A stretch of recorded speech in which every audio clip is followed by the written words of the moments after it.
اچھا شخص وہ ہے جس کی عمر دراز اور عمل نیک ہوں، اور بدترین ہے وہ شخص جس کی عمر دراز اور عمل خراب ہو۔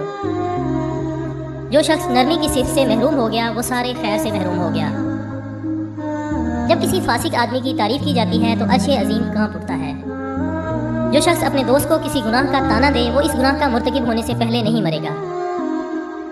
نیک دوست کی مثال ایسی ہے جیسے مشک بیچنے والے کی دکان کے کچھ فائدہ نہ بھی ہو تو خوشبو ضرور آئے گی، اور برا دوست ایسے ہے جیسا کہ بھٹی کی آگ نہ بھی لگے تب بھی دھوئیں سے کپڑے ضرور خراب ہوں گے۔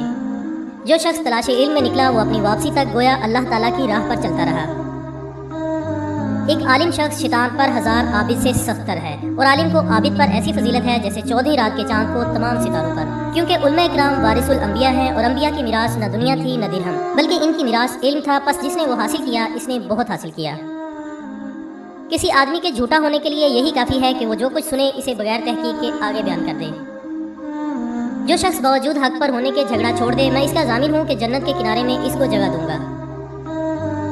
خدا کے بندوں میں بہترین بندے وہ ہیں کہ جب ان کو دیکھا جائے تو خدا یاد آ جائے، اور خدا کے بندوں میں بدترین بندے وہ ہیں جو کہ ادھر ادھر کی چغلیاں لگاتے پھرتے، دوستوں میں جدائی ڈلواتے اور پاک لوگوں پر تہمت لگاتے ہیں۔ حیا ایمان کی علامت ہے، اور ایمان جنت کا ذریعہ ہے، اور بے حیائی گندگی ہے، اور گندگی دوزخ کا موجب ہے۔